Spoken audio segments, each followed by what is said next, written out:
Alam naman yan ng ating Pangulo, hindi man po magsa-shutdown. Sinabi lang niya yon sa inis. Pero alam niya, hindi man magsa-shutdown. Kaya lang po, apektado yung ibang mga serbisyo. Ang matutuwa si Sara Duterte kasi sa reenacted budget mga kababayan, ang ibig sabihin nyo noon, ang kanyang 1.8 billion pesos na dating budget noong 2024, yun ang magagamit niya. Nakita ninyo yung agenda ng mga Duterte? Sinasabotay nila yung budget, tinatablan nila yung 2025 national budget para maibalik sa 2024. Para yung tinapyas kay Sarang 1.3 billion. Hindi ma-implement. Kasi tinira na lang mga kababayan si Sara ng 733 million. Hindi sanay po sa konting kwarta si Sara.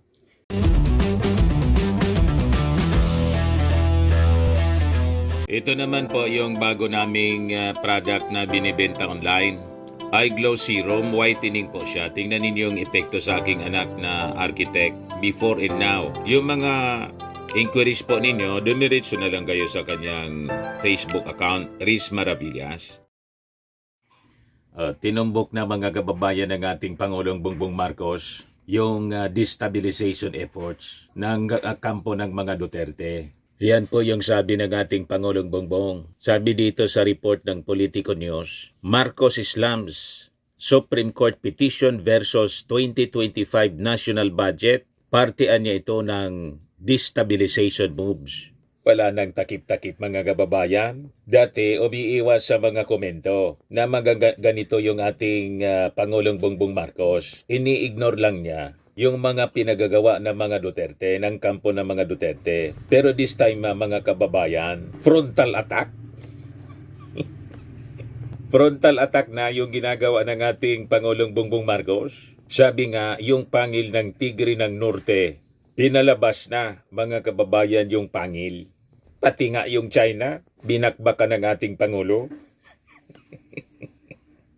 Yung mga agents nila dito sa Pilipinas, yung mga pro-China, yan ang nasa likod po ng destabilization. At gusto nilang isabotahe ang ating national budget sa pamamagitan po ng mga gawa-gawang kwento. O ngayon, dahil sa statement mga kababayan kahapon ng ating Pangulo na i-shutdown na niya, pag binaburan na niya yung mga petitioners, pinabura ng Supreme Court, tinanong siya kung may contingency plan. Sabi ng ating Pangulo, wala niya. We will shut down everything. Biglang bumanat na naman po yung kampo ng mga Duterte. Sabi ng mga kampo ng mga Duterte, anong klase niyang presidente yan? Walang contingency plan. Talaga niyang weak leader. Tapos bumanat si dating Executive Secretary Vic Rodriguez. Isa sa mga petitioners po. Sabi ni Vic Rodriguez, on Marcos Jr. shutting down the government, should the Supreme Court rule in favor of the petition challenging the constitutionality of the 2025 budget, the government shall operate on a reenacted budget should the court issue a restraining order and will never shut down. Kinounter niya yung sabi ng ating Pangulong Bongbong. Hindi man na niya magsa-shutdown tulad ng sinabi ng ating Pangulo. Alam naman niya ng ating Pangulo, hindi man po magsa-shutdown. Sinabi lang niya yon sa inis. Pero alam niya, hindi man magsa-shutdown. Kaya lang po, apektado yung ibang mga serbisyo. Ang matutuwa si Sara Duterte kasi sa reenacted budget mga kababayan, ang ibig sabihin nyo noon, ang kanyang 1.8 billion pesos na dating budget noong 2024, yun ang magagamit niya. Nakita ninyo yung agenda ng mga Duterte? Sinasabotay nila yung budget, tinatablan nila yung 2025 national budget para maibalik sa 2024. Para yung tinapyas kay Sarang 1.3 billion. Hindi ma-implement kasi tinira na lang mga kababayan si Sara ng 733 million. Hindi sanay po sa konting kwarta si Sara. Nakita na ninyo? So kaya mga kababayan na isakripisyo ng kampo ng mga Duterte yung mga serbisyo na para sa mga mamamayang Filipino, basta lang maibalik yung kanilang yung pondo para kay Sara. Ganon ka-selfish. Lumalabas, mga kababayan. Nalanta dito sa mismong statement ni Vic Rodriguez. Yan po, malinaw. The government anya shall operate on a reenacted budget should a court issue a restraining order and will never shut down. We filed our petition to the Supreme Court to protect public funds from being disbursed illegally, prevent wastage of public money, and people's money being deflected to any improper use. Iyang-iya naman ako sa iyo, Vic Rodriguez. May lakas ka ng loob. You have that gall to say that. Sabihin mo yan kay Sara Duterte. Tama? Si Sara Duterte yung na-audit na mismo. Disallowed ng COA yung mga ginastos niya sa confidential funds. Bakit hindi mo sabihin sa mukha ni Sara yung sinasabi mong wastage of funds? Paano nga wastage of funds? Nagsisimula pa lang, hindi pa nga nagagastos, di pa nagagamit. O nag-akusa na agad kayo ng korupsyon, wala pang kinukurakot. Pero doon, sa pondo ni Sara Duterte, malinaw na kung saan napunta. Based sa investigasyon ng Committee on Good Government and Public Accountability. Kaya nga, nagrarally ngayon yung mga nag-file ng impeachment complaint laban kay Sara. Sabi pa ni Vic Rodriguez dito sa kanyang post, the case lodged before the Supreme Court is a testament of our adherence to the rule of law in respect to the Constitution as the supreme law to which all other laws must conform. All private rights are defined and all public authority administered. Sabihin mo yan kay Digong, saka kay Sara, yung respect sa rule of law. Kaya nga sila tambak-tambak yung kaso. Si Sara may disbarment, pati si Digong.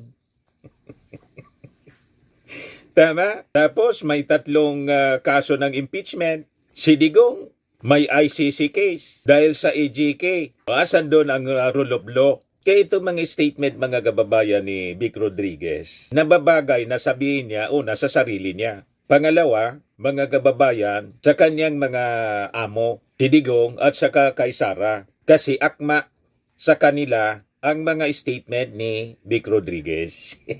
Hindi po ito para sa ating Pangulong Bongbong Marcos. At sa tingin ko mga kababayan, kung bakit nasabi yon ng ating Pangulong Bongbong Marcos na we just shut down everything. Kasi alam natin na pwede po na mag-operate ang ating gobyerno through reenacted budget. Kaya lang yung mga nakaprograma po sa 2025 budget na mga bagong programa, proyekto ng ating gobyerno. Ang ibig sabihin nun, lahat po madidiskaril dahil sa pananabotahe ng kampo ng mga Duterte. Through UNGAB, tapos po ni Vic Rodriguez, na dating Executive Secretary ng ating Pangulo, dahil sa nabuking, may mga milagro po na ginawa, natanggal po. Biglang tumalon sa kampo ng mga Duterte, nagpapagamit ngayon sa mga Duterte dahil sa kanyang ambisyon din sa politika, tumatakbong senador.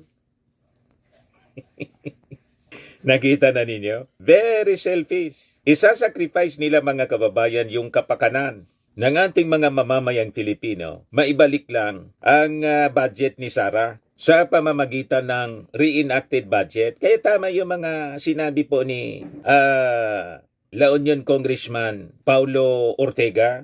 Sabi ni Ortega, ito niyang petition versus 2025 budget, isang desperate political survival bid. It's nothing but a desperate attempt at political survival. It is a calculated political gambit that only aims to obstruct progress and destabilize the administration of President Ferdinand Marcos Jr. So malinaw mga kababayan, very active yung mga destabilizers sa ating gobyerno kasi ayaw nilang magtagumpay yung ating Pangulong Bongbong Marcos. Kasi nga po, pag nagtagumpay yung ating Pangulo, ang successor ng ating Pangulo, si Martin, Wala na pong pagkakataon yung mga Duterte na makabalik sa posisyon. Kaya guguluhin nila, mga kababayan, yung ating gobyerno. Itingin ko naman po, hindi papayag yung ating mga mamamayang Filipino. May majority support. Yung mga officials nga po sa Visayas, sa panguna ni Governor Gwen Garcia, na numpa ng support. Yan po. Leaders in Visayas reaffirm support for Marcos.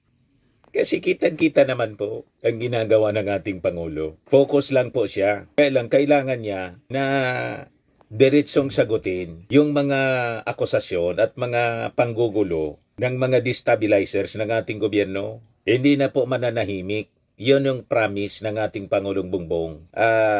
Last year, kailangan niya niyang magsalita. Dinagdagan na niya yung engagement sa mainstream media para sagutin, mga kababayan, yung mga baseless accusations. Lalo na ito po seryoso. Tinatarget po nila sa kanilang destabilization yung ating national budget para i-paralyze yung ating gobyerno. At ang ultimate objective nila, iluklok si Sara. Yes, sabi ng ating Pangulong Bongbong Marcos, no, we shut down everything. I guess that's what they want. They want the government to cease working. So matuloy yung kanilang destabilization na ginagawa. A visibly irked president said in an interview at the Mactan Cebu International Airport. Ngayon, ang tanong, hayaan ba ng ating Pangulong Bongbong Marcos na mag-shutdown yung ating gobyerno? Tulad ng sinasabi ngayon ng mga critics. Bakit niya hayaan ang ating presidente? Pinapakita lang niya na siya ay isang weak leader, walang contingency plan. Mali yung basa ninyo. Ang pinapaiwating ng ating Pangulong Bongbong Marcos sa kanyang statement na we shut down everything. Kasi sa reenacted budget na yun ang target ng mga petitioners to work with the to operate with the reenacted budget na lang para yung budget ni Sara 1.8 billion doon. Ang magkikinabang doon, mga kababayan, si Sara. Pero yung ating mga mamamayang Filipino, yung mga projects na pupunduhan para mula dito sa 2025 budget, GAA, lahat ito madidiskaril. Yun ang ibig sabihin ng ating Pangulong Bongbong Marcos, na we shut down everything. Kasi yun lahat na mga plano, mga proyekto na dapat punduhan, hindi mapupunduhan kasi paralisado with a petition. Halimbawa, paboran yung mga petitioners. Pero yung ating Pangulong Bongbong Marcos, mga kababayan, may dagdag siya na statement. Kaya lang yung report ng mainstream media po, kahapon, hindi man kumpleto, pero ngayon kumpleto na. Alam mo naman sa mainstream media, mga breaking news, gusto nila na maka-scoop. Kahit hindi kumpleto yung istorya, binabato na po nila kasi paunahan. Yun ang naging base ng mga commentary reactions ng mga DDS para siraan yung ating gobyerno na pinalalabas nila ang ating Pangulong Bongbong Marcos may ng presidente kasi walang contingency plan. Alam naman ng ating Pangulo ang possible consequences, pero tiwala yung ating Pangulo na hindi man po papaboran sila ng Supreme Court. Yan po ang sabi ni PBBM. Malinaw He said, Solicitor General Medardo Guevara told him that the government is on solid footing as to the constitutionality of the 2025 GAA. I do not know why they bothered to file that because napakahirap ng kanilang assertion. Well, anyway, it's not for me to make the argument. Well, let the Solicitor General make the argument before the Supreme Court. We are very confident that our case is strong. Tiwala ang ating Pangulo na hindi sila papaboran, mga kababayan. Bakit? Ayan ba ng Supreme Court na madiskaril yung operations ng ating gobyerno? Pag inayaan ng Supreme Court madiskaril, pati sweldo nila, di ba? Siguradong may mga nakaprogramang bagong projects din para sa operations ng Supreme Court for 2025. Ayan ba yon ng mga justices na pati yung kabuhayan nila maapektuhan at yung mga projects nila madiskaril dahil lang sa politika ng mga Duterte na gustong isabotay ang operasyon ng gobyerno, i-destabilize po para iupo si Sara Duterte. Papayag ba yon na mga magagaling nating Supreme Court Justices? Siyempre hindi. Nag-gets na po ninyo, mga kababayan. Kaya tiwala yung ating Pangulo. Never pa ito na nangyari sa history ng ating bansa. Tulad ng sinabi ni Chis Escudero, Senate President, ang kini-questionan niya nila na gustong i-declare na unconstitutional. By-cam report. Paano niya i-declare ang isang by-cam report lang? Ang dinideclare na unconstitutional niya, batas. Yung gaan niya, wala mang blank items doon. Ni-review namin. O diba? Malinaw mga kababayan. Panggugulo lang po. Tama itong pinost ng for the first couple. Ito yung post, mga kababayan ng for the first couple, sabi niya, gugulin ko talaga sila hanggang bumalik ang budget ko. Umaagaw ko ang corona. Hindi talaga titigil po. Manggugulo siya. Manggugulo sila basta't makabalik sa posisyon. Hindi mangyayari yan. Ang ating administrasyon, iniintay lang yung right timing para sa impeachment. Ngayon nga po, na araw na to, nagrarally. Ang unang rally, mga kababayan, isinasagawa ngayon ng akbayan. Ayan po.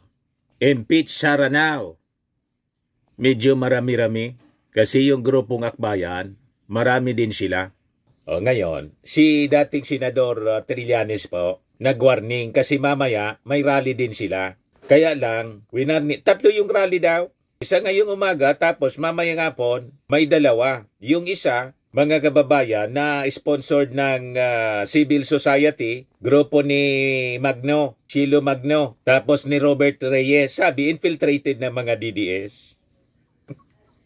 May mga retired generals, mga kababayan na impeach Sara sila, panagutin si Sara, pero panagutin din, mga kababayan, yung ating Pangulong Bongbong sa budget. Pinakinggan ko po yung interview ni Christian Esguerra. Alatado po yung infiltration. Tama Tama si Trillanes. Ang objective, mga kababayan, guluhin ng tuluyan ang ating gobyerno. Pero ang ultimate motive, i-establish po ang RIBGOB. Yung RIBGOB pong agenda yan ni Digong. At ang iluklok ultimately, yung tatay, hindi si Sara, kundi yung tatay. Sabi ni Trillanes, mga kababayan, sabi ni dating Senador Trillanes, mag-iingat niya tayo. Kasi yung grupo niya na magrarally mamaya sa EDSA Shrine, impeach Sara lang yung sigaw. Pagkatapos, yung isang grupo, impeach Sara, papanagutin din si PBBM. May hidden agenda, mga kababayan. But anyway, tingin ko, hindi man sila makakaipo ng maraming tao kasi alam naman natin yung mga agenda ng mga civil society. Mga anti-Marcos man talaga sila. Si Robert Reyes halimbawa, dilawan. Si Chilo Magno. Divide and conquer sila. Kaya lang yung infiltration. Yun ang sinasabi, mga kababayan, ni Trillanes. Ito po yung interview kay Sunny Trillanes ni Christian Esguerra. Pakinggan po natin. Yung audio, iparinig ko po sa inyo. Mugulong, kagaya nung panahon ni former President Erap. Nung una, wala ring mga involved. Nung nag-snowball na, ang bilis. Diretso na agad sa withdrawal of support. So yan po yan.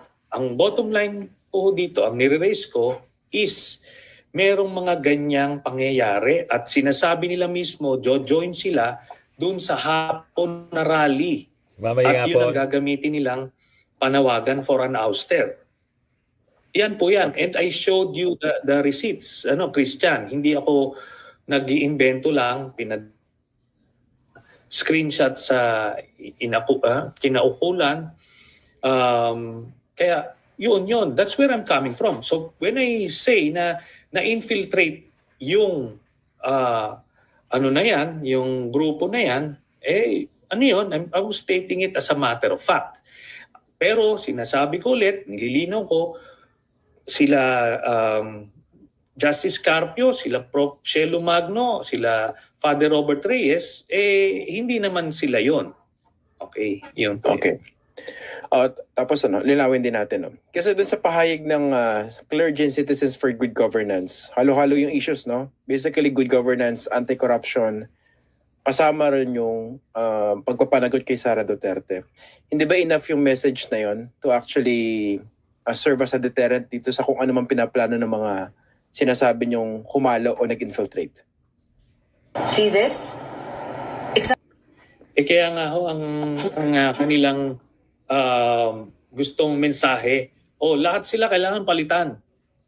Tapos maglalagay sila ng transition council na eventually, ang ilalagay nila, si Digong.